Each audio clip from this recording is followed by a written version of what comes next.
Welcome back to High School Football Weekly. I am Frank Wolf of WNY Athletics, and I'm joined by Dick Gallagher from WGRC High School Sports. We're going to roll right into the Class Bs. There's 4 divisions there, B1, 2, 3, and 4. Dick, this past Friday night I got a chance to see Dunkirk up close and personal. They were taking on Maryvale.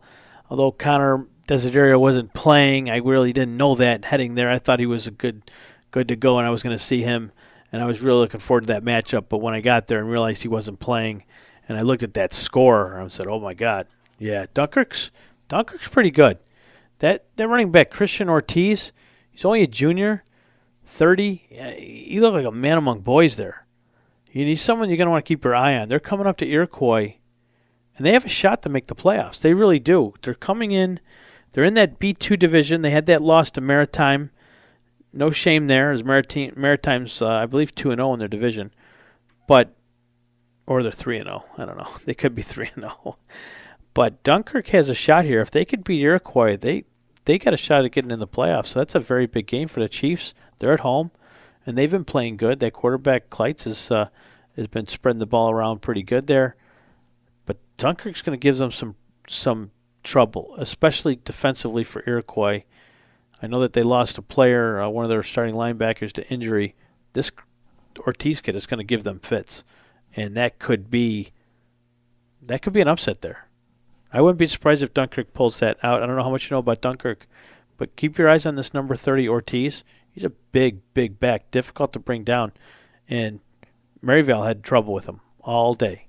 From what I saw, they had a tough time bringing him back. And Maryvale's got some big, strong boys. But Ortiz did a number on him. Well, you take a look at the, if you look at B1, Pioneer, Cheektowaga pretty much clinched the 2 spots. B2, you got the Maritime's got 1, Iroquois, Dunkirk's get the other. If you look at Albion and Olean or Lackawanna, those be 2 out of the 3. And then in the B4s, Burgard won their first game last week, and I think Newfane and Tonawanda could be the 2 representing. So you have 4 leagues, 2 teams, 8 teams. The interesting thing is when you then seed them, in the last couple of years, the 2nd seed has lost to the 7th seed. So you never know, particularly in how this plays out for the seeding. There's a big game this weekend. Pioneer is hosting East Aurora. Now, as I look at this, Pioneer is 2-1 in the league. East Aurora is 1-2. If East Aurora wins that game, they sneak in, do they not? Because Pioneer, their last game is Springville. That's a non-leaguer. And for East Aurora, I think Pioneer is their last game too. So against their division opponent. So Pioneer has to win that game. So they're not in just yet. They have to beat East Aurora, and you know they're a tougher team than what their record shows. I think that Pioneer is a lot stronger than East Aurora, and they've been like that the last 3 or 4 years. This is East Aurora's big year. They've got a lot of seniors. Shane McSwan, Gerard Montgomery, T.J. Marsh are all outstanding players. When you look at the line that Pioneer has, Denton Tilley, 6'5", 250. They've got 2 or 3 other big linemen, 6'2", 300, and 6'3", 280. And I think that's going to give the edge. But you have Trey Hill, who's dominating offensively in that league and in the previous 5 games.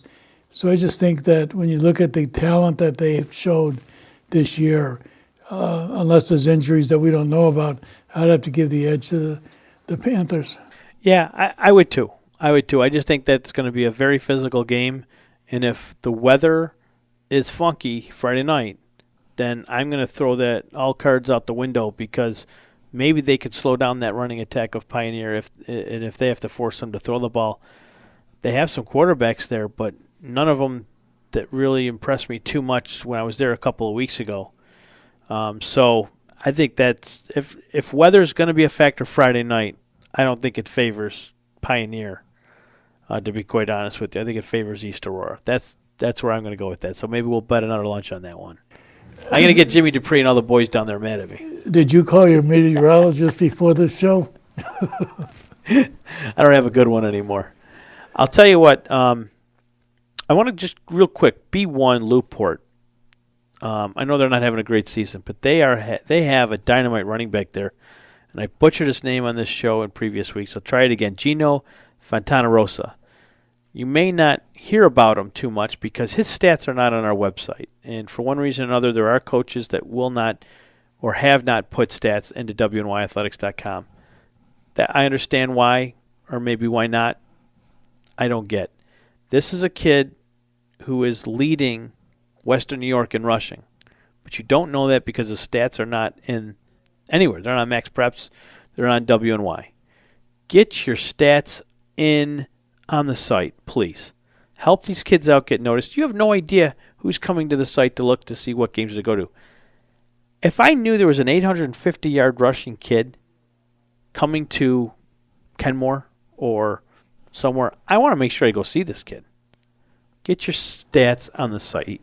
In 2 games, Newport's not the only team. There's a handful of teams that are not putting stats on consistently. West Seneca East, Cattaraugus, Silver Creek, a couple of other teams. And you look at it, though, look at it this way. There's 64 teams in Section 6. You're getting all but 59 of them are putting stats in. That's huge accomplishment. Yes, it is. But I would love to get them all, especially in this Fontana Rosa case. The kid's leading Western New York in rushing. He might be leading the state. No one would know. He's had, in the last couple of games, he had over 500 yards rushing. And one of those teams was Pioneer. So he's not running against chump defenses and picking up these yardage against chump defenses. He's picking them up against quality opponents. Before that, was it Cheektowaga? There's another team that's not going to put you to sleep. So, yeah, I would like to see stats on the website, especially in this kid's case. We think we've got it worked out. We think we're going to have them up by the time they kick off on Friday. Newfane Tonawanda last Friday night, I was surprised. I thought Tonawanda was going to be ready to finally take over that division, but I underestimated Newfane. I'll be the first to admit that. I really like that quarterback there. He's a dual threat. And Jaden Hearse, big, tough running back who can pound out some tough yardage. I got to take my hat off. They played tremendous defense, too.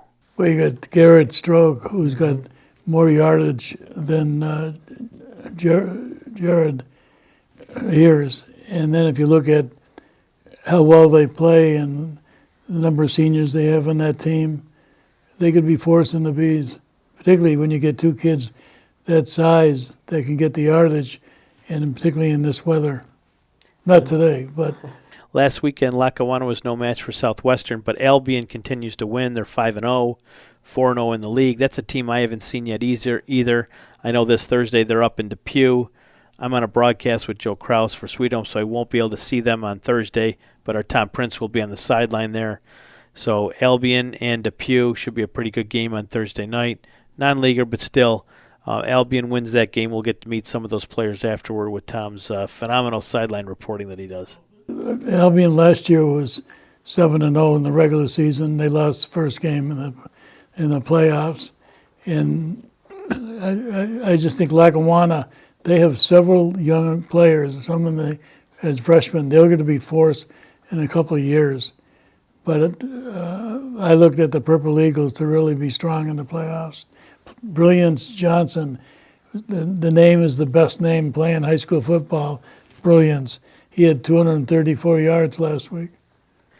So that'll do it for our discussion on the Class B teams, and we'll have more coming up in just a moment. We'll get into the C's and the D's. Dick Gallagher, Frank Wolf will be back afterward from our sponsors.